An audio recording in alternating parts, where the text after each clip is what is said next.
Making time for oneself and placing a priority on both your physical and emotional health can be difficult in these hectic times. The phrase "show up for yourself" applies in this situation.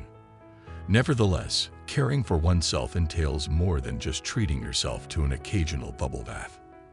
It's about sticking to your plans and aspirations and prioritizing your needs above anything else. You are giving your demands for physical, emotional, spiritual, and mental health first priority by committing to put yourself first. This helps you re-energize and find inspiration to put out the effort required to accomplish your goals. This is more crucial than ever in light of the self-love crisis we're presently experiencing. 1 in 2 women around the world experience more self-doubt than self-love, according to the Body Shop's Worldwide Self-Love Index. Hence, we must get up. In order to make real progress, we need to start being present for ourselves and respecting our feelings.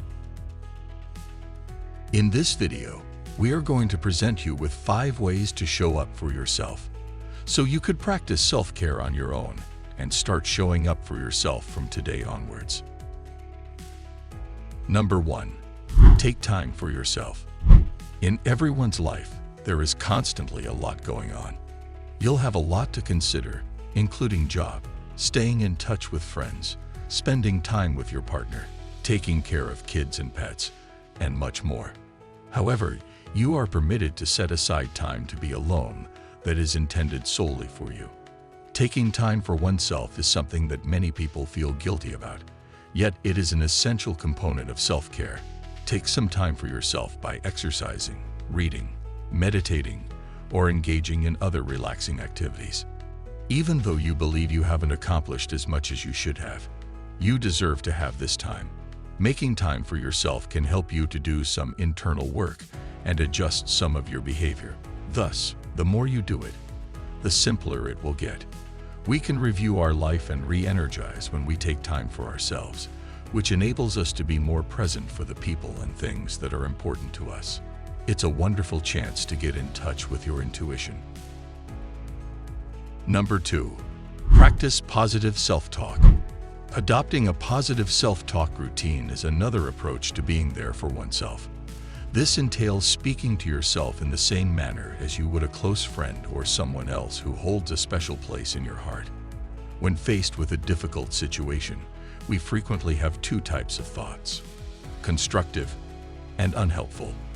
Positive thoughts, such as "I made a mistake, but I'm going to learn from it and move on," are constructive because they help us overcome problems and gain knowledge from our experiences.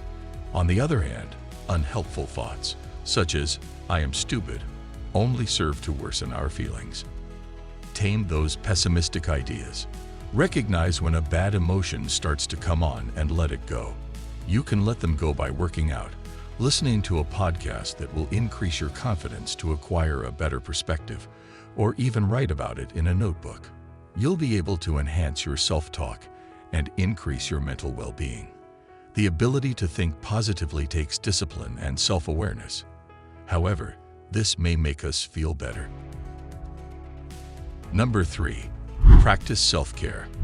Self-care, the supposedly magical answer to all of life's issues.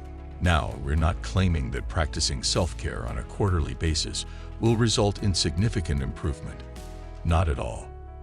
But if you stick to your self-care practice, you'll begin to see its positive effects on your mental and physical health. As your body performs so many functions for you, it is crucial that you respect it and treat it like a precious sanctuary. Exercise, a healthy diet, drinking plenty of water, and resting can help you achieve that. Also, by practicing body positivity and self-love, you can create a positive relationship with your body. Self-care doesn't even have to involve a lavish at-home spa. It could be anything as straightforward as a wellness routine, fitness routine, beauty routine, or bedtime routine. For instance, perhaps you prefer reading a book on personal development, listening to a 30-minute walking meditation for manifestation, abundance, and self-love. The secret to self-care is to prioritize it as a means of rest, renewal, and reset for your physical and mental requirements. Number 4. Practice self-compassion. Being compassionate with yourself is another way to be there for yourself. This is being patient and understanding with oneself, even when you mess up or have a hard time. It might be challenging to go forward or take care of ourselves when we are hard on ourselves. But when we are compassionate with ourselves, we allow ourselves the room to make errors and grow from them. When you don't keep your promises to yourself, it's acceptable to be a little forgiving with yourself. When you set high standards for yourself, you'll never feel good enough, which will drain you and damage your self-esteem. This can make us feel closer to ourselves, which can enhance our quality of life.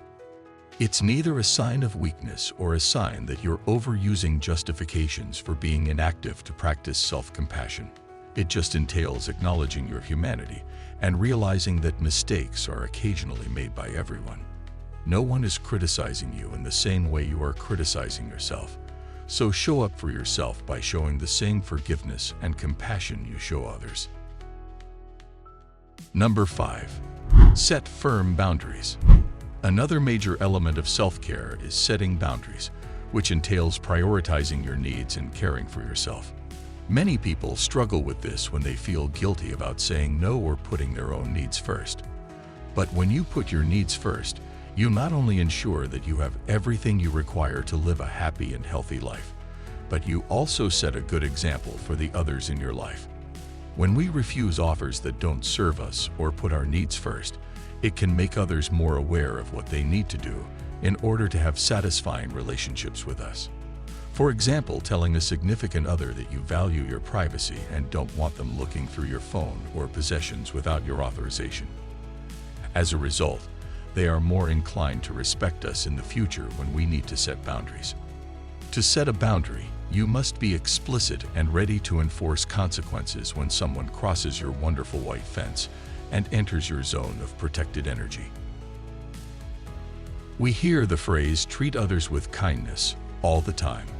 But it's time for us to acknowledge that we are the people who need to be treated kindly. We deserve the same compassion and consideration that we extend to others. Every one of us has the ability to demonstrate restorative and loving behaviors. Let's make the decision to always be kind to ourselves, not just when we are going through a difficult period. Let's allow self-kindness to permeate our words, our acts, and our thoughts, and then watch as it spreads to those around us. Hope you enjoyed the video. Make sure to subscribe to our YouTube channel and press the bell icon to stay tuned to such helpful content. Thanks for watching.